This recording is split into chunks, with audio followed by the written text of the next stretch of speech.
ਵਾਹਿਗੁਰੂ ਜੀ ਕਾ ਖਾਲਸਾ ਵਾਹਿਗੁਰੂ ਜੀ ਕੀ ਫਤਿਹ। ਕੱਲ੍ਹ ਦੀ ਵਿਚਾਰ ਨੂੰ ਆਪਾਂ ਅੱਜ ਅੱਗੇ ਲੈ ਕੇ ਜਾਂਦੇ ਹਾਂ। ਜਦੋਂ ਮਨੁੱਖ ਸਮਾਧੀ ਵਿੱਚ ਪ੍ਰਵੇਸ਼ ਕਰ ਜਾਂਦਾ ਹੈ, ਉਸ ਤੋਂ ਬਾਅਦ ਆਪਣੇ ਆਪ ਹੀ ਇੱਕ ਸਮਾਂ ਆ ਜਾਵੇਗਾ ਜਦੋਂ ਉਸੇ ਮਨੁੱਖ ਦਾ ਪ੍ਰਵੇਸ਼ ਸਹਿਜ ਸਮਾਧੀ ਵਿੱਚ ਹੋ ਜਾਵੇਗਾ। ਸਮਾਧੀ ਤੋਂ ਭਾਵ ਤੁਰੀ ਅਵਸਥਾ ਦੇ ਵਿੱਚ ਪ੍ਰਵੇਸ਼ ਹੋ ਜਾਣਾ, ਉਸ ਅਵਸਥਾ ਦੇ ਵਿੱਚ ਪ੍ਰਵੇਸ਼ ਕਰ ਜਾਣਾ ਜਿਸ ਅਵਸਥਾ ਦੇ ਵਿੱਚ ਗਿਆਨ ਇੰਦਰੀਆਂ, ਕਰਮ ਇੰਦਰੀਆਂ ਜਾਗਰਤ ਅਵਸਥਾ ਦੇ ਵਿੱਚ ਮੌਜੂਦ ਹਨ, ਪਰ ਕਿਰਿਆਹੀਨ ਹਨ, ਗਤੀਹੀਨ ਹਨ। ਇਸ ਤੁਰੀਆ ਅਵਸਥਾ ਦੇ ਵਿੱਚ ਜਦੋਂ ਆਪਾਂ ਬਾਰ-ਬਾਰ ਪ੍ਰਵੇਸ਼ ਕਰਦੇ ਹਾਂ, ਇੱਕ ਸਮਾਂ ਆਵੇਗਾ ਸਾਡਾ ਪ੍ਰਵੇਸ਼ ਅਤੁਰੀਆ ਅਵਸਥਾ ਦੇ ਵਿੱਚ ਹੋ ਜਾਵੇਗਾ। ਅਤੁਰੀਆ ਅਵਸਥਾ ਤੋਂ ਭਾਵ ਸਹਿਜ ਸਮਾਧੀ ਵਿੱਚ ਹੋ ਜਾਵੇਗਾ। ਬਾਰ-ਬਾਰ ਨਿਰਵਿਚਾਰ ਹੋ ਕੇ ਸਮਾਧੀ ਵਿੱਚ ਪ੍ਰਵੇਸ਼ ਕਰਨਾ ਕੇਵਲ ਸਹਿਜ ਸਮਾਧੀ ਵਿੱਚ ਪ੍ਰਵੇਸ਼ ਕਰਨ ਦੀ ਤਿਆਰੀ ਹੀ ਹੈ। ਇਸ ਚੀਜ਼ ਨੂੰ ਆਪਾਂ ਇਸ ਤਰ੍ਹਾਂ ਸਮਝਣਾ ਹੈ, ਜੋ ਖੂਹ ਹੈ, ਖੂਹ ਦੇ ਅੰਦਰ ਪਾਣੀ ਹੈ, ਉਹ ਹੈ ਬ੍ਰਹਮ। ਖੂਹ ਦੇ ਵਿੱਚੋਂ ਪਾਣੀ ਕੱਢਣ ਵਾਲੀ ਜੋ ਬਾਲਟੀ ਹੈ, ਉਹ ਹੈ ਸਾਡੀ ਸੁਰਤੀ। ਬਾਲਟੀ ਦੇ ਨਾਲ ਜੋ ਰੱਸੀ ਬੱਝੀ ਹੈ, ਉਹ ਹਨ ਵਿਚਾਰ। ਹੁਣ ਸਾਧ ਸੰਗਤ ਜੀ, ਜਦੋਂ ਆਪ ਸਾਧਨਾ ਵਿੱਚ ਪ੍ਰਵੇਸ਼ ਕਰਦੇ ਹੋ ਤਾਂ ਕੁਝ ਮਿੰਟ ਨਾਮ ਅਭਿਆਸ ਕਰਨ ਦੇ ਨਾਲ ਕੀ ਹੁੰਦਾ ਹੈ ਕਿ ਮਨ ਜਦੋਂ ਵੀ ਨਿਰਵਿਚਾਰ ਹੋ ਜਾਵੇਗਾ, ਸੁਰਤੀ ਰੂਪੀ ਬਾਲਟੀ ਜੋ ਹੈ ਉਸਨੇ ਆਪਣੇ ਆਪ ਹੀ ਖੂਹ ਦੇ ਗਹਿਰੇ ਤਲ ਵਿੱਚ ਤੁਰੀ ਜਾਣਾ ਹੈ। ਹੁਣ ਇਸ ਅਵਸਥਾ ਦੇ ਵਿੱਚ ਜਦੋਂ ਵੀ ਵਿਚਾਰ ਆਇਆ, ਉਹ ਵਿਚਾਰ ਰੂਪੀ ਰੱਸੀ ਨੇ ਬਾਲਟੀ ਨੂੰ ਖੂਹ ਦੇ ਗਹਿਰੇ ਤਲ ਵਿੱਚੋਂ ਬਾਹਰ ਕੱਢਣ ਦੀ ਕੋਸ਼ਿਸ਼ ਕਰਨੀ ਹੈ। ਆਪ ਨੇ ਸਾਧਨਾ ਦੇ ਵਿੱਚ ਇਸ ਚੀਜ਼ ਦਾ ਧਿਆਨ ਰੱਖਣਾ ਹੈ, ਕਿਉਂਕਿ ਆਪ ਦੇ ਕੋਲ 5-6 ਸੈਕਿੰਡ ਹੁੰਦੇ ਨੇ। ਇੱਕਦਮ ਜਿਹੜੀ ਬਾਲਟੀ ਆ ਉਹ ਖੂਹ ਦੇ ਵਿੱਚੋਂ ਬਾਹਰ ਨਹੀਂ ਆ ਜਾਂਦੀ, ਉਹਨੂੰ ਸਰਫੇਸ 'ਤੇ ਪਹੁੰਚਣ ਲਈ 4-5 ਸੈਕਿੰਡ ਦਾ ਸਮਾਂ ਲੱਗਦਾ ਹੈ। ਉਸੇ ਅਵਸਥਾ ਦੇ ਵਿੱਚ ਜੇਕਰ ਤੁਸੀਂ ਉਸ ਵਿਚਾਰ ਨੂੰ ਨਹੀਂ ਫੜਦੇ ਤਾਂ ਸੁਰਤੀ ਨੇ ਐਟੋਮੈਟਿਕ ਹੀ ਆਤਮਾ ਦੇ ਗਹਿਰੇ ਤਲਾਂ ਵਿੱਚ ਪ੍ਰਵੇਸ਼ ਕਰਦੀ ਹੀ ਜਾਣਾ ਹੈ। ਵਿਚਾਰ ਕੀ ਕਰ ਰਹੇ ਨੇ? ਵਿਚਾਰ ਕੋਈ ਵੀ ਹੋਵੇ ਨਾ, ਉਹ ਹੌਲੀ ਹੌਲੀ ਸੁਰਤੀ ਨੂੰ ਆਤਮ ਤੱਤ 'ਚੋਂ ਬਾਹਰ ਕੱਢਦਾ ਹੈ। ਜਦੋਂ ਵੀ ਸੁਰਤੀ ਆਤਮ ਤੱਤ 'ਚੋਂ ਬਾਹਰ ਆ ਜਾਵੇਗੀ ਤੇ ਇਸ ਨੇ ਕੀ ਕਰਨਾ ਹੈ ਕਿ ਜੋ ਖੂਹ ਦੀ ਉੱਪਰਲੀ ਸਤ੍ਹਾ ਹੈ ਨਾ, ਜਿੱਥੇ ਆਪਣਾ ਚੇਤਨ ਮਨ, ਉੱਥੇ ਆ ਜਾਣਾ। ਉੱਥੇ ਆਉਣ ਨਾਲ ਕੀ ਹੋਵੇਗਾ, ਕਈ ਅਣਗਿਣਤ ਤਰੰਗਾਂ ਪਾਣੀ ਦੇ ਉੱਪਰ ਪੈਦਾ ਹੋ ਜਾਣਗੀਆਂ। ਫਿਰ ਬਾਰ-ਬਾਰ ਸੁਰਤੀ ਉਹਨਾਂ ਵਿਚਾਰਾਂ 'ਚ ਗਵਾਚੀ ਰਹੇਗੀ, ਕਿਉਂਕਿ ਮਨ ਜਿਹੜਾ ਹੈਗਾ ਨਾ, ਦੇਖੋ ਮਨ ਦਾ ਕੰਮ ਹੈ ਵਿਚਾਰਾਂ ਨੂੰ ਪ੍ਰਗਟ ਕਰਨਾ। ਜਦੋਂ ਵੀ ਸੁਰਤੀ ਅਟੈਚ ਹੋ ਗਈ, ਉਸ ਤੋਂ ਬਾਅਦ ਹੀ ਉਸ ਵਿਚਾਰ ਦੇ ਵਿੱਚ ਸ਼ਕਤੀ ਆਉਂਦੀ ਹੈ। ਜਿੰਨਾ ਚਿਰ ਤੱਕ ਸੁਰਤੀ ਕਿਸੇ ਵਿਚਾਰ ਦੇ ਨਾਲ ਅਟੈਚ ਨਹੀਂ ਹੁੰਦੀ, ਉਨਾ ਚਿਰ ਵਿਚਾਰ ਸ਼ਕਤੀਹੀਨ ਰਹਿੰਦੇ ਹਨ। ਆਪ ਜੀ ਅਗਰ ਮੇਰੀ ਗੱਲ ਨੂੰ ਥੋੜ੍ਹਾ ਜਿਹਾ ਧਿਆਨ ਨਾਲ ਵੇਖੋਗੇ ਤੇ ਆਪ ਨੂੰ ਪਤਾ ਲੱਗ ਜਾਵੇਗਾ ਮੈਂ ਕੀ ਕਹਿਣਾ ਚਾਹੁੰਦਾ ਹਾਂ। ਚੇਤਨ ਮਨ ਦੇ ਉੱਪਰ ਜਿੰਨੇ ਵੀ ਵਿਚਾਰ ਪ੍ਰਗਟ ਹੁੰਦੇ ਹਨ, ਸੁਰਤੀ ਉਹਨਾਂ ਸਾਰਿਆਂ ਵਿਚਾਰਾਂ ਨੂੰ ਨਹੀਂ ਫੜਦੀ, ਕੇਵਲ ਉਹਨਾਂ ਹੀ ਵਿਚਾਰਾਂ ਨੂੰ ਫੜਦੀ ਹੈ ਜਿਨ੍ਹਾਂ ਵਿਚਾਰਾਂ ਦਾ ਸਾਡੇ ਜੀਵਨ ਦੇ ਉੱਪਰ ਬਹੁਤ ਗਹਿਰਾ ਪ੍ਰਭਾਵ ਪੈ ਗਿਆ ਸੀ। ਆਪ ਜੀ ਫਿਰ ਥੋੜ੍ਹਾ ਜਿਹਾ ਧਿਆਨ ਦੇਵੋਗੇ ਆਪਣੇ ਅੰਤਰਾਕਰਣ 'ਚ ਤੇ ਤੁਹਾਨੂੰ ਪਤਾ ਲੱਗ ਜਾਵੇਗਾ ਮੈਂ ਤੁਹਾਨੂੰ ਕੀ ਕਹਿਣਾ ਚਾਹੁੰਦਾ ਹਾਂ। ਪਹਿਲਾ ਵਿਚਾਰ ਜਿਹੜਾ ਹੈ ਉਹ ਮਨ ਦੇ ਕਾਰਨ ਪ੍ਰਗਟ ਹੁੰਦਾ ਹੈ। ਬਿਲਕੁਲ ਹਲਕਾ ਜਿਹਾ ਵਿਚਾਰ ਪ੍ਰਗਟ ਹੋਵੇਗਾ, ਜਿੰਨਾ ਚਿਰ ਤੱਕ ਸੁਰਤੀ ਉਹਦੇ ਨਾਲ ਅਟੈਚ ਨਹੀਂ ਹੋਵੇਗੀ, ਉਸਨੇ ਸ਼ਕਤੀਹੀਨ ਹੀ ਰਹਿਣਾ ਹੈ। ਜੇਕਰ ਆਪ ਜੀ ਨੂੰ ਥੋੜ੍ਹੀ ਵੀ ਹੋਸ਼ ਆ ਜਾਂਦੀ ਹੈ ਤੇ ਆਪ ਜੀ ਕੀ ਕਰ ਸਕਦੇ ਹੋ, ਸੁਰਤੀ ਨੂੰ ਉਸ ਵਿਚਾਰ ਤੋਂ ਅਲੱਗ ਕਰ ਸਕਦੇ ਹੋ। ਕਿਸੇ ਵੀ ਵਿਚਾਰ ਦੀ ਉਮਰ ਹੁੰਦੀ ਹੈ 2 ਸੈਕਿੰਡ, 3 ਸੈਕਿੰਡ, 4 ਸੈਕਿੰਡ, ਆ ਕੇ ਉਸਨੇ ਚਲੇ ਜਾਣਾ ਹੈ। ਪਰ ਕਈ ਵਿਚਾਰ ਜਿਹੜੇ ਨੇ ਉਹ ਚੇਤਨ ਮਨ ਦੇ ਵਿੱਚ ਆ ਕੇ ਰੁਕ ਜਾਂਦੇ ਨੇ। ਉਹਦਾ ਕਾਰਨ ਹੈ ਕਿਉਂਕਿ ਅਸੀਂ ਵਿਚਾਰ ਦੇ ਨਾਲ ਆਪਣੀ ਸੁਰਤੀ ਨੂੰ ਅਟੈਚ ਕਰ ਦਿੱਤਾ ਹੈ। ਸੁਰਤੀ ਵਿਚਾਰ ਦੇ ਨਾਲ ਅਟੈਚ ਹੋ ਗਈ ਆ, ਇਸ ਦਾ ਪਤਾ ਲੱਗੇਗਾ ਉਸ ਵਿਚਾਰ ਨੇ ਵੱਡੇ ਹੁੰਦੇ ਜਾਣਾ ਹੈ।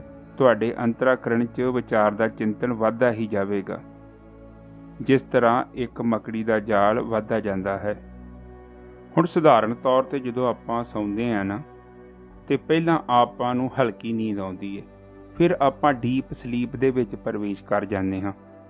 उस अवस्था दे विच की हुंदा है, बाल्टी ते विचारा रूपी रस्सी दोनों ही खूह दे विच चले जांदे हन। फिर की हुंदा है, ये दोनों ही खूह दे तल दे थल्ले जाके टिक जांदे हन। ਉਹ ਜਿਹੜੀ अवस्था है ਉਹ बेहोशी ਦੇ ਵਿੱਚ ਅਨਮਨੀ ਦੀ अवस्था है। हर एक मनुख रात ਨੂੰ 1 ਘੰਟਾ 2 ਘੰਟੇ 2.5 ਘੰਟੇ 3 ਘੰਟੇ ਅਨਮਨੀ अवस्था ਦੇ ਵਿੱਚ ਪ੍ਰਵੇਸ਼ ਕਰਦਾ ਹੈ। ਹੁਣ ਆਪ ਜੀ ਇੱਕ ਗੱਲ ਵੱਲ ਧਿਆਨ ਦੇਣਾ, ਜਦੋਂ ਵੀ ਕੋਈ ਮਨੁੱਖ ਡੀਪ ਸਲੀਪ ਦੇ ਵਿੱਚ ਪ੍ਰਵੇਸ਼ ਕਰ ਜਾਂਦਾ ਹੈ, ਉਸ ਅਵਸਥਾ ਦੇ ਵਿੱਚ ਜਦੋਂ ਆਪਾਂ ਉਹਨੂੰ ਉਠਾਉਂਦੇ ਹਾਂ ਤਾਂ ਉਹ ਇੱਕਦਮ ਨਹੀਂ ਉੱਠਦਾ। ਉਸ ਨੂੰ ਉੱਠਣ ਦੇ ਲਈ ਕੁਝ ਸੈਕਿੰਡ ਲੱਗ ਜਾਂਦੇ ਹਨ, ਕਿਉਂਕਿ ਸਾਡਾ ਜਿਹੜਾ ਦਿਮਾਗ ਹੈ ਇਹਦੇ ਅੰਦਰ ਇੱਕ ਕੈਮੀਕਲ ਹੈ, ਉਹ ਉਸ ਨੂੰ ਉਸ ਵਕਤ ਰਿਲੀਜ਼ ਕਰ ਦਿੰਦਾ ਹੈ ਡੀਪ ਸਲੀਪ ਦੇ ਵਿੱਚ, ਤਾਂ ਜੋ ਬੰਦਾ ਇੱਕਦਮ ਵਧੀਆ ਨੀਂਦ ਵਿੱਚ ਸੁੱਤਾ ਰਹੇ। ਜੇਕਰ ਉਸ ਅਵਸਥਾ ਦੇ ਵਿੱਚ ਸਾਨੂੰ ਕੋਈ ਜ਼ਬਰਦਸਤੀ ਉਠਾ ਵੀ ਦੇਵੇ ਤਾਂ ਸਾਡਾ ਜਿਹੜਾ ਮਸਤਕ ਹੈ ਉਹ ਸਾਰਾ ਦਿਨ ਭਾਰਾ ਹੀ ਰਹੇਗਾ। ਆਪ ਇਸ ਚੀਜ਼ ਨੂੰ ਹੋਰ ਤਰੀਕੇ ਨਾਲ ਵੀ ਚੈੱਕ ਕਰ ਸਕਦੇ ਹੋ ਕਿ ਆਪ ਜੀ ਦਾ ਪ੍ਰਵੇਸ਼ ਡੀਪ ਸਲੀਪ ਦੇ ਵਿੱਚ ਹੋ ਰਿਹਾ ਹੈ ਜਾਂ ਨਹੀਂ ਹੋ ਰਿਹਾ। ਜੇਕਰ 7-8 ਘੰਟੇ 9 ਘੰਟੇ ਸੌਣ ਦੇ ਬਾਵਜੂਦ ਵੀ ਸਿਰ ਭਾਰਾ ਭਾਰਾ ਰਹਿੰਦਾ ਹੈ ਤੇ ਇਹਦਾ ਮਤਲਬ ਹੈ ਕਿ ਆਪ ਨੂੰ ਡੀਪ ਸਲੀਪ ਦੀ ਪ੍ਰਾਪਤੀ ਨਹੀਂ ਹੋ ਰਹੀ, ਕਿਉਂਕਿ ਜਿੰਨਾ ਚਿਰ ਤੱਕ ਆਪਾਂ ਡੀਪ ਸਲੀਪ ਦੇ ਵਿੱਚ ਪ੍ਰਵੇਸ਼ ਨਹੀਂ ਕਰਦੇ ਉਨਾ ਚਿਰ ਤੱਕ ਇਹ ਸਰਕਲ ਪੂਰਾ ਨਹੀਂ ਹੋ ਸਕਦਾ। ਡੀਪ ਸਲੀਪ ਇਕੱਲਾ ਸੌਣਾ ਹੀ ਨਹੀਂ ਹੈ, ਉਹ ਹੈ ਮਨ ਅਤੇ ਸੁਰਤੀ ਨੂੰ ਕੰਪਲੀਟ ਰੈਸਟ, ਬ੍ਰਹਮਲੀਨਤਾ ਵਾਲੀ ਅਵਸਥਾ ਹੈ। ਬੇਸ਼ੱਕ ਸਾਨੂੰ ਗਿਆਨ ਨਹੀਂ ਹੈ, ਪਰ ਅਣਜਾਣੇ ਵਿੱਚ ਵੀ ਭਾਵੇਂ ਅਸੀਂ ਜਾ ਰਹੇ ਹਾਂ, ਉਹਦੇ ਕਰਕੇ ਹੀ ਸਾਡੇ ਜੀਵਨ ਦੇ ਵਿੱਚ ਸਵੇਰੇ ਤਾਜ਼ਗੀ ਆਉਂਦੀ ਹੈ। ਸਾਧਕ ਅਤੇ ਸਧਾਰਨ ਮਨੁੱਖ ਦੇ ਵਿੱਚ ਕੇਵਲ ਇੰਨਾ ਫਰਕ ਹੈ, ਸਧਾਰਨ ਮਨੁੱਖ ਬੇਹੋਸ਼ੀ ਵਾਲੀ ਅਵਸਥਾ ਦੇ ਰਾਹੀਂ ਆਤਮ ਤੱਤ ਵਿੱਚ ਲੀਨ ਹੁੰਦਾ ਹੈ ਤੇ ਸਾਧਕ ਜਾਗਰਤ ਅਵਸਥਾ ਦੇ ਵਿੱਚ ਆਤਮ ਤੱਤ ਵਿੱਚ ਲੀਨ ਹੁੰਦਾ ਹੈ। ਕੇਵਲ ਇੰਨਾ ਹੀ ਫਰਕ ਹੈ। ਕਈ ਗੱਲਾਂ ਮੈਂ ਜਾਣ-ਬੁੱਝ ਕੇ ਬਾਰ-ਬਾਰ ਜ਼ਿਕਰ ਕਰਦਾ ਹਾਂ, ਉਹਦਾ ਕਾਰਨ ਹੈ ਤਾਂ ਜੋ ਇਹ ਚੀਜ਼ਾਂ ਆਪ ਜੀ ਦੀ ਡੀਪ ਮੈਮਰੀ ਵਿੱਚ ਚਲ ਜਾਣ, ਕਿਉਂਕਿ ਸਾਧਨਾ ਦੇ ਟਾਈਮ 'ਤੇ ਜਦੋਂ ਵੀ ਕੋਈ ਅਨੁਭਵ ਹੁੰਦਾ ਹੈ, ਉਸ ਟਾਈਮ 'ਤੇ ਜਿਹੜੀ ਅੰਤਰਾਕਰਨ 'ਚ ਜਾਣਕਾਰੀ ਹੈ ਉਹਦੇ ਬੇਸ 'ਤੇ ਹੀ ਮਨੁੱਖ ਅੱਗੇ ਵੱਧਦਾ ਹੈ, ਨਹੀਂ ਤਾਂ ਬੰਦਾ ਘਬਰਾ ਕੇ ਉੱਠ ਜਾਂਦਾ ਹੈ। ਇੱਕ ਸਾਧ ਸੰਗਤ ਜੀ, ਈਅਰ ਪਲੱਗ ਮੰਗਾਉਣੇ ਬਹੁਤ ਜ਼ਰੂਰੀ ਹਨ। ਇਹ 150 ਰੁਪਏ ਦੇ ਆਉਣਗੇ 10 ਕੁ ਪੀਸ। ਉਹ ਇਸ ਕਰਕੇ ਜ਼ਰੂਰੀ ਹਨ, ਜਦੋਂ ਵੀ ਆਪ ਕੰਨਾਂ ਦੇ ਵਿੱਚ ਪਾ ਕੇ ਸਾਧਨਾ ਕਰੋਗੇ ਉਸ ਦੇ ਨਾਲ ਬਹੁਤ ਜ਼ਿਆਦਾ ਆਪ ਜੀ ਨੂੰ ਪ੍ਰੋਗਰੈਸ ਮਿਲੇਗੀ, ਕਿਉਂਕਿ ਕੰਨਾਂ ਵਿੱਚ ਈਅਰ ਪਲੱਗ ਪਾਉਣ ਦੇ ਨਾਲ ਬਿਲਕੁਲ ਬੰਦਾ ਇਕਾਂਤ ਵਿੱਚ ਚਲਾ ਜਾਂਦਾ ਹੈ। ਈਅਰ ਪਲੱਗ ਜੇਕਰ ਕੰਨਾਂ ਵਿੱਚ ਪਾਏ ਹੋਣ ਤਾਂ ਉਸ ਦੇ ਨਾਲ ਕੀ ਸਾਨੂੰ ਛੋਟੀ ਮੋਟੀ ਆਵਾਜ਼ ਸੁਣਾਈ ਨਹੀਂ ਦਿੰਦੀ। ਵੈਸੇ ਤਾਂ ਆਮ ਹੀ ਨੋਰਮਲੀ ਆਪ ਉਹਨਾਂ ਨੂੰ ਨੱਪ ਕੇ ਨਾ, ਜਿੱਦਾਂ ਆਪਾਂ ਰੂੰ ਦੀ ਵੱਟੀ ਦੀ ਹੈ ਉੱਦਾਂ ਵੱਟ ਕੇ ਤੇ ਕੰਨਾਂ 'ਚ ਵਾੜ ਸਕਦੇ ਹਾਂ। ਜੇਕਰ ਛੇਤੀ ਨਹੀਂ ਕੰਨਾਂ 'ਚ ਵੜਦੇ ਤੇ 1-2 ਮਿੰਟ ਲਈ ਫ੍ਰਿਜ 'ਚ ਰੱਖ ਲਓਗੇ ਨਾ, ਜਿੱਥੇ ਬਰਫ਼ ਜੰਮਦੀ ਹੈ। ਇਸ ਤਰ੍ਹਾਂ ਕਰਨ ਨਾਲ ਬਹੁਤ ਹੀ ਆਸਾਨੀ ਨਾਲ ਕੰਨਾਂ ਵਿੱਚ ਤੁੰਨੇ ਜਾ ਸਕਦੇ ਹਨ। ਸਾਧਨਾ ਉੱਪਰ ਬੈਠਣ ਤੋਂ ਪਹਿਲਾਂ ਇੱਕ ਕੀਰਤਨ ਸ਼ਬਦ ਦਾ ਸਰਵਣ ਜ਼ਰੂਰ ਕਰਨਾ ਹੈ। ਆਪ ਜੀ ਕਿਸੇ ਵੀ ਸੁਰੀਲੇ ਕੀਰਤਨੀਏ ਦਾ ਇੱਕ ਸ਼ਬਦ ਕੀਰਤਨ ਸੁਣ ਸਕਦੇ ਹੋ। ਕੋਸ਼ਿਸ਼ ਕਰੋ ਕੰਨਾਂ ਉੱਪਰ ਹੈੱਡਫੋਨ ਲਗਾ ਕੇ ਹੀ ਸੁਣੋ, ਤਾਂ ਜੋ ਘਰ ਦੇ ਹੋਰ ਕਿਸੇ ਮੈਂਬਰ ਨੂੰ ਕੋਈ ਪਰੇਸ਼ਾਨੀ ਨਾ ਆਵੇ। ਪਹਿਲਾਂ ਕੀਰਤਨ ਸ਼ਬਦ ਦਾ ਸਰਵਣ ਕਰ ਲਓ, ਉਸ ਤੋਂ ਬਾਅਦ ਕੰਨਾਂ ਵਿੱਚ ਈਅਰ ਪਲੱਗ ਪਾ ਲੈਣੇ ਹਨ। ਮੁੱਢ ਤੋਂ ਹੀ ਜਿਸ ਨੇ ਵੀ ਅਧਿਆਤਮਿਕ ਜੀਵਨ ਵੱਲ ਸਫ਼ਰ ਸ਼ੁਰੂ ਕੀਤਾ ਹੈ, ਉਹਨਾਂ ਨੇ ਸੰਗੀਤ ਦਾ ਇਸਤੇਮਾਲ ਕੀਤਾ ਹੈ। ਸੰਗੀਤ ਦੇ ਨਾਲ ਸਾਡੇ ਮਨ ਦੇ ਅੰਦਰ ਕਈ ਐਸੀਆਂ ਤਰੰਗਾਂ ਪ੍ਰਵੇਸ਼ ਕਰ ਜਾਂਦੀਆਂ ਹਨ, ਜਿਸ ਦੇ ਨਾਲ ਸੁਰਤੀ ਬਹੁਤ ਹੀ ਆਸਾਨੀ ਦੇ ਨਾਲ ਇਕਾਗਰ ਹੋ ਜਾਂਦੀ ਹੈ। ਆਪ ਜੀ ਜਦੋਂ ਸਾਧਨਾ ਵਿੱਚ 25-30 ਮਿੰਟ ਲਗਾਤਾਰ ਬੈਠੇ ਰਹਿੰਦੇ ਹੋ ਤੇ ਉਸ ਤੋਂ ਬਾਅਦ ਸਭ ਤੋਂ ਪਹਿਲਾਂ ਆਪ ਜੀ ਹਲਕੀ ਨੀਂਦ ਵਿੱਚ ਪ੍ਰਵੇਸ਼ ਕਰੋਗੇ, ਜਾਗਰਤ ਅਵਸਥਾ ਦੇ ਵਿੱਚ। ਉਸ ਅਵਸਥਾ ਦੇ ਵਿੱਚ ਤੁਹਾਨੂੰ ਜਿੱਦਾਂ ਬਰਫ਼ ਦਾ ਡੂਨਾ ਨਹੀਂ ਆਪਾਂ ਫ੍ਰਿਜ 'ਚੋਂ ਬਾਹਰ ਕੱਢ ਲਈਦਾ, ਉਹਦੀ ਟਕ ਟਕ ਦੀ ਆਵਾਜ਼ ਆਉਂਦੀ ਹੈ, ਉਸੇ ਹੀ ਤਰ੍ਹਾਂ ਦੀ ਤੁਹਾਨੂੰ ਆਵਾਜ਼ ਆਵੇਗੀ। 5-6 ਵਾਰੀ ਛੋਟੀ ਛੋਟੀ ਆਵਾਜ਼ ਆਉਣੀ ਹੈ। ਉਸ ਤੋਂ ਬਾਅਦ ਇੱਕ ਹੂਟਰ ਜਿਹਾ ਵੱਜੇਗਾ ਤੇ ਆਪ ਜੀ ਦਾ ਪ੍ਰਵੇਸ਼ ਸਿੱਧਾ ਆਤਮ ਤੱਤ ਵਿੱਚ ਹੋ ਜਾਵੇਗਾ। ਇਸ ਅਵਸਥਾ ਵਿੱਚ ਸੁਰਤੀ ਪੂਰੇ ਸਰੀਰ ਵਿੱਚ ਜੋ ਫੈਲੀ ਸੀ ਉਹ ਇਕੱਠੀ ਹੋ ਜਾਵੇਗੀ। ਇਕੱਠੀ ਹੋ ਕੇ ਸਿੱਧੀ ਮਸਤਕ ਦੇ ਅੰਤਰਾਕਰਨ ਵਿੱਚ ਸਥਿਰ ਹੋ ਜਾਵੇਗੀ। ਤੁਹਾਨੂੰ ਪਤਾ ਲੱਗੇਗਾ ਕਿ ਸਰੀਰ 'ਚੋਂ ਕੋਈ ਚੀਜ਼ ਇਕੱਠੀ ਹੋ ਕੇ ਉੱਪਰ ਨੂੰ ਜਾਣ ਲੱਗ ਪਈ ਹੈ। ਸਾਧਨਾ ਵਿੱਚ ਜਦੋਂ ਆਪ ਜੀ ਦਾ ਮੰਤਰ ਸਿੱਧ ਹੁੰਦਾ ਗਿਆ, ਉਸ ਦੇ ਨਾਲ ਕੀ ਹੋਊਗਾ ਕਿ ਸਰੀਰ ਤੁਹਾਡਾ ਸੱਜੇ ਖੱਬੇ ਆਪਣੇ ਆਪ ਝੂਲਣਾ ਸ਼ੁਰੂ ਕਰ ਦੇਵੇਗਾ। ਜਦੋਂ ਸਰੀਰ ਆਪਣੇ ਆਪ ਝੂਲਣ ਲੱਗ ਜਾਵੇ ਤਾਂ ਆਪ ਨੇ ਆਪਣੇ ਸਰੀਰ ਨੂੰ ਰੋਕਣਾ ਨਹੀਂ ਹੈ। ਕੋਸ਼ਿਸ਼ ਕਰੋ ਜਦੋਂ ਆਪ ਚੌਂਕੜੀ ਮਾਰ ਕੇ ਬਹਿੰਦੇ ਹੋ ਤੇ ਇੱਕ ਸਿਰਹਾਣਾ ਸੱਜੇ ਗੋਡੇ ਥੱਲੇ, ਇੱਕ ਸਿਰਹਾਣਾ ਖੱਬੇ ਗੋਡੇ ਥੱਲੇ ਦੇ ਕੇ ਹੀ ਸਾਧਨਾ ਵਿੱਚ ਬੈਠਣਾ ਹੈ। ਹਮੇਸ਼ਾ ਪੋਲੀ ਜਗ੍ਹਾ ਤੇ ਹੀ ਆਸਣ ਲਗਾਉਣਾ ਹੈ, ਨਹੀਂ ਤੇ ਕੁਝ ਮਿੰਟਾਂ ਬਾਅਦ ਹੀ ਤੁਹਾਡੀਆਂ ਲੱਤਾਂ ਸੌਂ ਜਾਣੀਆਂ ਹਨ। ਆਪ ਜੀ ਨੇ ਇੱਕ ਗੱਲ ਦਾ ਧਿਆਨ ਰੱਖਣਾ ਹੈ, ਵਿਚਾਰ ਆਉਣ ਜਾਂ ਨਾ ਆਉਣ ਇਹਦੇ ਨਾਲ ਕੋਈ ਫਰਕ ਨਹੀਂ ਪੈਂਦਾ। ਆਪ ਜੀ ਨੂੰ ਜਦੋਂ ਵੀ ਹੋਸ਼ ਆ ਜਾਵੇ, ਆਪ ਨੇ ਆਪਣੇ ਆਪ ਨੂੰ ਵਿਚਾਰਾਂ ਦੇ ਵਿੱਚ ਉਲਝਣ ਤੋਂ ਰੋਕ ਲੈਣਾ ਹੈ। ਆਪ ਨੇ ਬਸ ਇੰਨਾ ਹੀ ਕਾਰਜ ਕਰਨਾ ਹੈ। ਵਿਚਾਰ ਇੱਕਦਮ ਆਉਣੋਂ ਬੰਦ ਨਹੀਂ ਹੋ ਜਾਂਦੇ, ਉਹਨਾਂ ਨੂੰ ਥੋੜ੍ਹਾ ਟਾਈਮ ਲੱਗੇਗਾ। ਜਦੋਂ ਵੀ ਆਤਮਾ ਦੇ ਵਿੱਚ ਸੁਰਤੀ ਪ੍ਰਵੇਸ਼ ਕਰ ਜਾਂਦੀ ਹੈ ਤੇ ਵਿਚਾਰਾਂ ਨੇ ਆਪਣੇ ਆਪ ਹੀ ਸ਼ਾਂਤ ਹੋ ਜਾਣਾ ਹੈ। ਜਿੰਨਾ ਚਿਰ ਆਪ ਸਾਧਨਾ ਵਿੱਚ ਬੈਠੋ, ਆਪ ਨੇ ਆਪਣਾ ਧਿਆਨ ਮੱਥੇ ਦੇ ਵਿਚਕਾਰ, ਕਹਿਣ ਤੋਂ ਭਾਵ ਦੋਨੋਂ ਭਰਵੱਟਿਆਂ ਦੇ ਸੈਂਟਰ 'ਚ ਤੇ 1 ਇੰਚ ਅੰਦਰ ਦੀ ਤਰਫ ਇਕਾਗਰ ਕਰਕੇ ਰੱਖਣਾ ਹੈ ਆਪਣੀ ਪੂਰੀ ਸੁਰਤੀ ਨੂੰ। ਇਸ ਤਰ੍ਹਾਂ ਕਰਨ ਦੇ ਨਾਲ 2-4 ਦਿਨ ਸਿਰ ਭਾਰਾ ਭਾਰਾ ਜ਼ਰੂਰ ਰਹਿ ਸਕਦਾ ਹੈ, ਪਰ ਬਾਅਦ ਦੇ ਵਿੱਚ ਆਪਣੇ ਆਪ ਹੀ ਠੀਕ ਹੋ ਜਾਵੇਗਾ। ਕੋਸ਼ਿਸ਼ ਕਰਨੀ ਹੈ ਘੱਟੋ ਘੱਟ 40-45 ਮਿੰਟ ਬੈਠਿਆ ਜਾਵੇ। ਇਹਦੇ ਨਾਲ ਕੀ ਹੁੰਦਾ ਕਿ 20-25 ਮਿੰਟ ਤਾਂ ਵੈਸੇ ਤਿਆਰੀ ਵਿੱਚ ਹੀ ਲੰਘ ਜਾਂਦੇ ਹਨ। ਉਸ ਤੋਂ ਬਾਅਦ 15-20 ਮਿੰਟ 30 ਮਿੰਟ ਜਿਹੜੇ ਮਿਲਦੇ ਹਨ, ਉਹੀ ਪੜਾਅ ਸਭ ਤੋਂ ਮਹੱਤਵਪੂਰਨ ਹੈ। ਉਸ ਅਵਸਥਾ ਦੇ ਵਿੱਚ ਸਾਡੀ ਜਿਹੜੀ ਸੁਰਤੀ ਹੈ ਆਤਮ ਤੱਤ ਵੱਲ ਆਪਣੇ ਆਪ ਹੀ ਗਤੀ ਸ਼ੁਰੂ ਕਰ ਦਿੰਦੀ ਹੈ। ਕਈ ਵਾਰ ਆਪ ਜੀ ਨੂੰ ਇਸ ਤਰ੍ਹਾਂ ਲੱਗੇਗਾ ਕਿ ਜਿੱਦਾਂ ਬਹੁਤ ਉੱਚੀ ਆਵਾਜ਼ਾਂ, ਜਿੱਦਾਂ ਜਹਾਜ਼ ਨਹੀਂ ਚੜ੍ਹਦਾ, ਉਸ ਤਰ੍ਹਾਂ ਦੀਆਂ ਆਵਾਜ਼ਾਂ ਵੀ ਆ ਸਕਦੀਆਂ ਹਨ। ਉਹ ਆਵਾਜ਼ਾਂ ਇੱਦਾਂ ਦੀਆਂ ਹੋਣਗੀਆਂ, ਬੜੀਆਂ ਭਿਅੰਕਰ ਜਿਹੀਆਂ ਆਵਾਜ਼ਾਂ ਆਉਣੀਆਂ ਨੇ, ਪਰ ਉਹਨਾਂ ਨੂੰ ਸੁਣ ਕੇ ਆਪ ਨੇ ਡਰਨਾ ਨਹੀਂ ਹੈ। ਇਹ ਜਦੋਂ ਵੀ ਸੁਰਤੀ ਵਿਚਾਰ ਮੰਡਲ ਤੋਂ ਲੰਘ ਕੇ ਆਕਾਸ਼ ਮੰਡਲ, ਫਿਰ ਆਕਾਸ਼ ਮੰਡਲ ਤੋਂ ਗਾਂਹ ਫਿਰ ਆਤਮ ਮੰਡਲ ਵਿੱਚ ਪ੍ਰਵੇਸ਼ ਕਰਦੀ ਹੈ, ਇੱਕ ਆਖਰੀ ਸੀਮਾ ਹੈ ਜਿਸ ਦੇ ਵਿੱਚੋਂ ਸੁਰਤੀ ਨੂੰ ਲੰਘ ਕੇ ਜਾਣਾ ਪੈਂਦਾ ਹੈ। ਇਹ ਆਵਾਜ਼ਾਂ ਉਦੋਂ ਆਉਣੀਆਂ ਹਨ ਜਦੋਂ ਅਸੀਂ ਜਾਗਰਤ ਅਵਸਥਾ ਵਿੱਚ ਆਪਣੀ ਆਤਮਾ ਦੇ ਅੰਦਰ ਪ੍ਰਵੇਸ਼ ਕਰ ਜਾਂਦੇ ਹਾਂ। ਇਹ ਆਵਾਜ਼ਾਂ ਸੁਰਤੀ ਨੂੰ ਆਤਮਾ ਵਿੱਚ ਲੀਨ ਹੋਣ ਤੋਂ ਮੋੜ ਜ਼ਰੂਰ ਸਕਦੀਆਂ ਹਨ, ਪਰ ਰੋਕ ਨਹੀਂ ਸਕਦੀਆਂ। 2-4 ਵਾਰੀ ਜਦੋਂ ਕੋਸ਼ਿਸ਼ ਕੀਤੀ ਤਾਂ ਸੁਰਤੀ ਨੇ ਆਪਣੇ ਆਪ ਹੀ ਇਹਨਾਂ ਆਵਾਜ਼ਾਂ ਦੇ ਵਿੱਚੋਂ ਦੀ ਪਾਰ ਲੰਘ ਜਾਣਾ ਹੈ। ਇਹ ਆਵਾਜ਼ ਕਾਫੀ ਉੱਚੀ ਹੈ। ਕਾਫੀ ਉੱਚੀ ਤੋਂ ਮਤਲਬ ਕਿ ਕਾਫੀ ਜ਼ਿਆਦਾ ਸ਼ੰਖ ਜਦੋਂ ਇਕੱਠੇ ਵੱਜਦੇ ਹਨ, ਉਨੀ ਭਿਅੰਕਰ ਆਵਾਜ਼ ਆਉਣੀ ਹੈ ਤੇ ਆਪ ਨੇ ਇਸ ਆਵਾਜ਼ ਨੂੰ ਸੁਣ ਕੇ ਡਰਨਾ ਨਹੀਂ ਹੈ।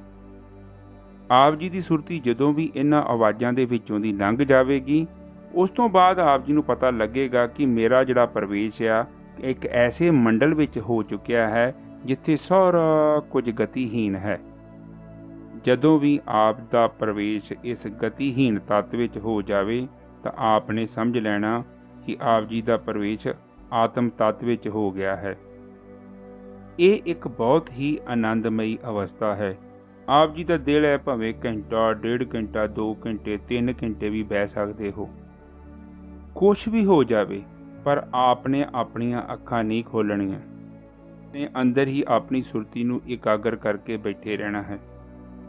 ਜੋ ਵੀ ਮਨੁੱਖ ਆਪਣੀ ਆਤਮਾ ਦੇ ਸਾਖਸ਼ਾਤ ਦਰਸ਼ਨ ਕਰਨਾ ਚਾਹੁੰਦਾ ਹੈ, ਉਸ ਨੂੰ ਇਸੇ ਹੀ ਵਿਧੀ ਦੇ ਵਿੱਚੋਂ ਦੀ ਲੰਘ ਕੇ ਜਾਣਾ ਪਵੇਗਾ। ਹੋਰ ਕੋਈ ਵੀ ਰਸਤਾ ਨਹੀਂ ਹੈ ਜਿਸ ਦੇ ਰਾਹੀਂ ਆਤਮ ਤੱਤ ਵਿੱਚ ਪ੍ਰਵੇਸ਼ ਕੀਤਾ ਜਾ ਸਕੇ।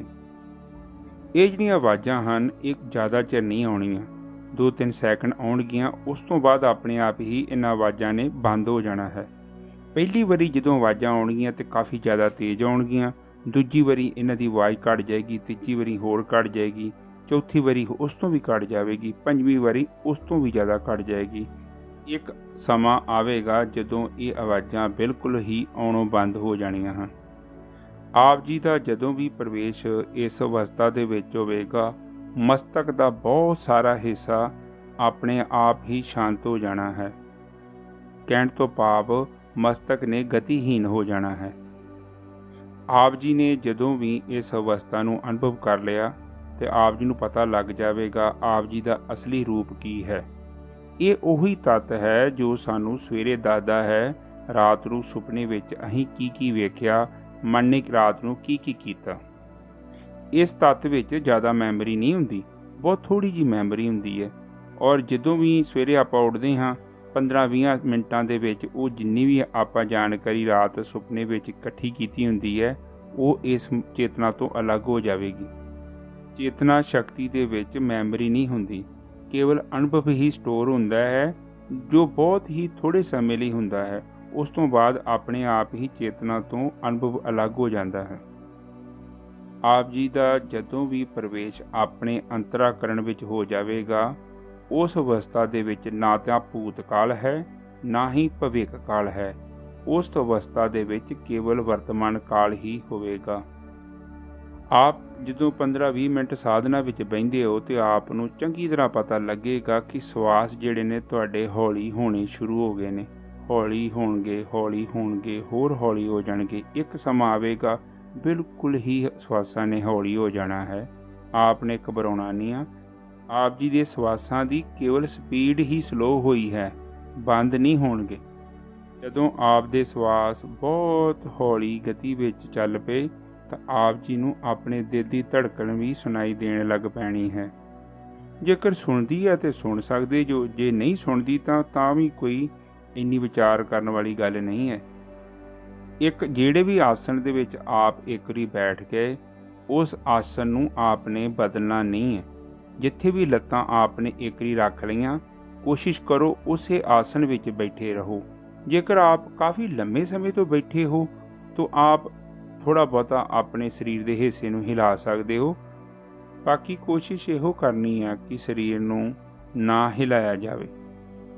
ਜਦੋਂ ਆਪ ਜੀ ਨੂੰ 25-30 ਮਿੰਟ ਹੋ ਗਏ ਨਾ ਸਾਧਨਾ ਦੇ ਵਿੱਚ, ਆਪਣੇ ਆਪ ਹੀ ਵਿਚਾਰਾਂ ਦਾ ਜਿਹੜਾ ਬਹਾਓ ਹੈ ਘਟਦਾ ਜਾਵੇਗਾ। ਵਿਚਾਰ ਪੂਰਨ ਤੌਰ 'ਤੇ ਬੰਦ ਨਹੀਂ ਹੋਣੇ, ਅਜੇ ਟਾਈਮ ਲੱਗੇਗਾ। ਕੁਝ ਸਮੇਂ ਬਾਅਦ ਆਪਣੇ ਆਪ ਹੀ ਵਿਚਾਰ ਸ਼ਾਂਤ ਹੋ ਜਾਣੇ ਆ, ਪਰ ਸ਼ੁਰੂ 'ਚ ਕੇਵਲ ਵਿਚਾਰਾਂ ਦਾ ਬਹਾਓ ਜਿਹੜਾ ਘਟਦਾ ਹੈ, ਵਿਚਾਰ ਬੰਦ ਨਹੀਂ ਹੁੰਦੇ। ਇਹ ਆ ਕਿ ਦੋਨਾਂ ਵਿਚਾਰਾਂ ਦੇ ਵਿੱਚ 20 second, 30 second, 15 second, 40 second, 50 second ਦਾ ਗੈਪ ਵਧੀ ਜਾਂਦਾ ਹੈ। ਕੋਸ਼ਿਸ਼ ਕਰੋ ਆਪਣੇ ਵਿਚਾਰਾਂ ਨੂੰ ਇੱਦਾਂ ਵੇਖੋ ਜਿੱਦਾਂ ਆਪਾਂ ਘਰ TV ਵੇਖਦੇ ਹਾਂ ਨਾ, ਸਾਡੇ ਤੇ TV ਦੇ ਵਿੱਚ ਗੈਪ ਹੁੰਦਾ ਹੈ ਨਾ, ਅਸੀਂ ਕੇਵਲ ਵੇਖਦੇ ਹਾਂ। ਉਸੇ ਹੀ ਤਰ੍ਹਾਂ ਆਪਣੇ ਅੰਤਰਾਕਰਣ ਵਿੱਚ ਚੱਲਣ ਵਾਲੇ ਵਿਚਾਰਾਂ ਨੂੰ ਕੇਵਲ ਦੇਖਣਾ ਹੀ ਹੈ। ਮਾਨਸਿਕ ਤੌਰ 'ਤੇ ਉਹਨਾਂ ਵਿਚਾਰਾਂ ਦੇ ਨਾਲ ਉਲਝਣਾ ਨਹੀਂ ਹੈ। ਤੁਸੀਂ ਦੇਖੋਗੇ ਤਾਂ ਤੁਹਾਨੂੰ ਪਤਾ ਲੱਗੇਗਾ ਕਿ ਵਿਚਾਰਾਂ ਦੀ ਇੱਕ ਲੜੀ ਚੱਲ ਰਹੀ ਹੈ। ਇੱਕ ਆਵੇਗਾ, ਫਿਰ ਦੂਜਾ ਆਵੇਗਾ, ਫਿਰ ਤੀਜਾ ਆਵੇਗਾ, ਫਿਰ ਚੌਥਾ ਆਵੇਗਾ। ਇਸੇ ਹੀ ਤਰ੍ਹਾਂ ਇਹ ਕਿਰਿਆ ਚੱਲੀ ਜਾਣੀ ਹੈ। ਜਿੰਨਾ ਚਿਰ ਤੱਕ ਅਸੀਂ ਆਪਣੀ ਸੁਰਤੀ ਨੂੰ ਆਏ ਵਿਚਾਰ ਦੇ ਨਾਲ ਜੋੜਦੇ ਨਹੀਂ, ਉਹਨਾਂ ਚਿਰ ਤੱਕ ਵਿਚਾਰ ਜਿਹੜਾ ਹੈ ਉਹ ਸ਼ਕਤੀਹੀਨ ਰਹਿੰਦਾ ਹੈ। ਵਿਚਾਰਾਂ ਨੇ ਕੀ ਕਰਨਾ ਹੈ? ਸੁਰਤੀ ਰੂਪੀ ਬਾਲਟੀ ਨੂੰ ਪਾਣੀ ਦੇ ਵਿੱਚੋਂ ਬਾਹਰ ਖਿੱਚਣਾ ਹੈ। ਪਰ ਜਦੋਂ ਵੀ ਸਾਨੂੰ ਹੋਸ਼ ਆ ਜਾਂਦੀ ਹੈ ਅਸੀਂ ਆਏ ਵਿਚਾਰ ਨੂੰ ਅਕਿਰਿਆ ਕਰ ਦੇਣਾ ਹੈ। ਕਹਿਣ ਤੋਂ ਭਾਵ ਉਸ ਦਾ ਚਿੰਤਨ ਨਹੀਂ ਕਰਨਾ। ਇਸ ਨਾਲ ਕੀ ਹੋਵੇਗਾ? ਸੁਰਤੀ ਆਟੋਮੈਟਿਕਲੀ ਹੀ ਖੂਹ ਦੇ ਗਹਿਰੇ ਤਲ ਵਿੱਚ ਗਤੀ ਕਰਨ ਲੱਗ ਜਾਵੇਗੀ। ਸ਼ੁਰੂ ਵਿੱਚ ਇੱਦਾਂ ਹੋਵੇਗਾ ਕਿ ਕਿਸੇ ਵਿਚਾਰ ਨੇ ਸੁਰਤੀ ਨੂੰ ਖੂਹ ਦੇ ਪਾਣੀ ਵਿੱਚੋਂ ਬਾਹਰ ਕੱਢੀ ਜਾਣਾ ਹੈ, ਔਰ ਫਿਰ ਜਦੋਂ ਆਪਾਂ ਵਿਚਾਰ ਤੋਂ ਆਪਣੇ ਆਪ ਨੂੰ ਅਲੱਗ ਕਰ ਲੈਂਦੇ ਹਾਂ ਤੇ ਸੁਰਤੀ ਆਟੋਮੈਟਿਕਲੀ ਹੀ ਆਤਮ ਤੱਤ ਵਿੱਚ ਪ੍ਰਵੇਸ਼ ਕਰਦੀ ਹੀ ਜਾਂਦੀ ਹੈ। ਬ੍ਰਹਮ ਗਿਆਨੀ ਤੇ ਸਾਧਕ ਵਿੱਚ ਕੇਵਲ ਇੰਨਾ ਹੀ ਫਰਕ ਹੈ। ਬ੍ਰਹਮ ਗਿਆਨੀ ਨੇ ਕੀ ਕੀਤਾ ਹੈ ਕਿ ਜਿਹੜੀ ਰੱਸੀ ਹੈ ਨਾ, ਵਿਚਾਰਾਂ ਰੂਪੀ ਰੱਸੀ, ਉਸ ਨੂੰ ਵੀ ਖੂਹ ਦੇ ਵਿੱਚ ਹੀ ਸੁੱਟ ਦਿੱਤਾ ਹੈ। ਬਾਲਟੀ ਵੀ ਖੂਹ ਦੇ ਵਿੱਚ ਪਾਣੀ ਵਿੱਚ ਹੈ ਅਤੇ ਉਸਦੇ ਨਾਲ ਜੋ ਰੱਸੀ ਹੈ ਉਹ ਵੀ ਪਾਣੀ ਦੇ ਵਿੱਚ ਹੈ। ਹੁਣ ਕੋਈ ਵੀ ਵਿਚਾਰ ਉਹਦੀ ਸੁਰਤੀ ਨੂੰ ਆਤਮ ਤੱਤ 'ਚੋਂ ਬਾਹਰ ਨਹੀਂ ਕੱਢ ਸਕਦਾ। ਸ਼ੁਰੂ ਦੇ ਵਿੱਚ ਆਪਾਂ ਇਹ ਅਨੁਭਵ ਸਮਾਧੀ ਵਿੱਚ ਕਰਦੇ ਹਾਂ। ਜਿਵੇਂ ਸਾਡੀ ਸੁਰਤੀ ਆਤਮ ਤੱਤ ਵਿੱਚ ਠਹਿਰਨਾ ਸ਼ੁਰੂ ਕਰ ਦਿੰਦੀ ਹੈ, ਉਸ ਦੇ ਨਾਲ ਕੀ ਹੁੰਦਾ ਹੈ ਕਿ ਨਿਰਵਿਚਾਰ ਅਵਸਥਾ ਦੇ ਵਿੱਚ ਆਪਣੇ ਆਪ ਹੀ ਵਾਧਾ ਹੋਈ ਜਾਂਦਾ ਹੈ। ਜਦੋਂ ਵੀ ਆਪ ਜੀ ਦਾ ਪੂਰਨ ਤੌਰ 'ਤੇ ਪ੍ਰਵੇਸ਼ ਆਤਮ ਤੱਤ ਵਿੱਚ ਹੋ ਜਾਵੇਗਾ, ਫਿਰ ਕੋਈ ਵੀ ਵਿਚਾਰ ਆਪ ਜੀ ਦੀ ਸੁਰਤੀ ਨੂੰ ਆਤਮ ਤੱਤ ਚੋਂ ਬਾਹਰ ਨਹੀਂ ਕੱਢ ਪਾਵੇਗਾ। ਭਾਵੇਂ ਜੀਵਨ ਦੇ ਵਿੱਚ ਕਿਸੇ ਵੀ ਕਿਸਮ ਦੇ ਹਾਲਾਤ ਪੈਦਾ ਹੋ ਜਾਣ, ਪਰ ਤੁਹਾਡੇ ਅੰਤਰਾਕਰਣ ਦੇ ਵਿੱਚ ਵਿਚਾਰ ਰੂਪੀ ਤਰੰਗ ਪੈਦਾ ਨਹੀਂ ਹੋਵੇਗੀ। ਕਹਿਣ ਤੋਂ ਭਾਵ ਸੁਰਤੀ ਨੇ ਸਦਾ ਲਈ ਹੀ ਆਤਮ ਤੱਤ ਵਿੱਚ ਹੀ ਸਥਿਰ ਰਹਿਣਾ ਹੈ। ਮਨ ਨੂੰ ਚਿੰਤਨ ਕਰਨ ਦੇ ਲਈ ਸੁਰਤੀ ਚਾਹੀਦੀ ਹੈ। ਮਨ ਜ਼ਿਆਦਾ ਚਿਰ ਕਿਸੇ ਵੀ ਵਿਚਾਰ ਨੂੰ ਫੜ ਕੇ ਨਹੀਂ ਰੱਖ ਸਕਦਾ, ਜਿੰਨਾ ਚਿਰ ਤੱਕ ਇਸ ਨੂੰ ਸੁਰਤੀ ਦੀ ਮਦਦ ਨਹੀਂ ਮਿਲਦੀ। ਜਿਸ ਵੀ ਮਨੁੱਖ ਦੀ ਸੁਰਤੀ ਵਰਤਮਾਨ ਕਾਲ ਰੂਪੀ ਧਾਰਾ ਵਿੱਚ ਆ ਕੇ ਸਥਿਰ ਹੋ ਜਾਵੇਗੀ, ਉਸ ਨੇ ਭੂਤ ਕਾਲ ਤੇ ਭਵਿੱਖ ਕਾਲ ਰੂਪੀ ਕਾਲ ਤੋਂ ਮੁਕਤ ਹੋ ਜਾਣਾ ਹੈ। ਸ਼ੁਰੂ ਵਿੱਚ ਤੁਹਾਨੂੰ ਇਦਾਂ ਲੱਗੇਗਾ ਕਿ ਜਿੱਦਾਂ ਮੈਂ ਹੁਣੇ ਬੈਠਾ ਸੀ, 1 ਘੰਟਾ ਹੋ ਗਿਆ, 1.5 ਘੰਟਾ ਹੋ ਗਿਆ, ਟਾਈਮ ਦਾ ਪਤਾ ਨਹੀਂ ਲੱਗਾ। ਸ਼ੁਰੂ ਵਿੱਚ ਆਪ ਚੇਤਨ ਨਹੀਂ ਰਹੋਗੇ। ਆਪ ਦਾ ਪ੍ਰਵੇਸ਼ ਜਦੋਂ ਵੀ ਸਮਾਧੀ ਵਿੱਚ ਹੋਵੇਗਾ, ਆਪ ਜੀ ਦਾ ਸਰੀਰ ਦੀ ਹਜੇ ਤਿਆਰੀ ਨਹੀਂ ਹੈ, ਇਸ ਕਰਕੇ ਆਪ ਜਾਗਰਤ ਅਵਸਥਾ ਵਿੱਚ ਪ੍ਰਵੇਸ਼ ਨਹੀਂ ਕਰ ਪਾ ਰਹੇ।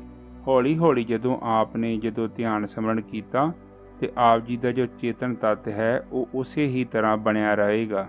ਕਹਿਣ ਤੋਂ ਭਾਵ ਆਪ ਜੀ ਦਾ ਪ੍ਰਵੇਸ਼ ਜਦੋਂ ਹੋਵੇਗਾ ਤੇ ਆਪ ਨੂੰ ਪਤਾ ਲੱਗੇਗਾ ਕਿ ਆਪ ਜੀ ਦੀ ਸੁਰਤੀ ਆਤਮ ਤੱਤ ਵਿੱਚ ਪ੍ਰਵੇਸ਼ ਕਰ ਰਹੀ ਹੈ। ਅਗਰ ਆਪ ਬਹਿ ਕੇ ਸਾਧਨਾ ਨਹੀਂ ਕਰ ਪਾ ਰਹੇ ਤਾਂ ਲੰਮੇ ਪੈ ਕੇ ਵੀ ਸਾਧਨਾ ਕਰ ਸਕਦੇ ਹੋ, ਪਰ ਉਸ ਅਵਸਥਾ ਦੇ ਵਿੱਚ ਕੇਵਲ ਆਪ ਨੇ ਛੱਤ ਵੱਲ ਮੂੰਹ ਕਰਕੇ ਹੀ ਸਾਧਨਾ ਕਰਨੀ ਹੈ। ਇਹ ਨਹੀਂ ਹੈ ਕਿ ਮੂੰਹ ਖੱਬੇ ਬੰਨੇ ਕਰ ਲਿਆ ਜਾਂ ਸੱਜੇ ਬੰਨੇ ਕਰ ਲਿਆ। ਜਦੋਂ ਆਪ ਸਿੱਧਾ ਮੱਥਾ ਛੱਤ ਵੱਲ ਕਰਕੇ ਹੀ ਸਾਧਨਾ ਕਰਦੇ ਹੋ ਤਾਂ ਆਪ ਜਾਗਰਤ ਅਵਸਥਾ ਵਿੱਚ ਜ਼ਿਆਦਾ ਚਿਰ ਬਣੇ ਰਹਿੰਦੇ ਹੋ।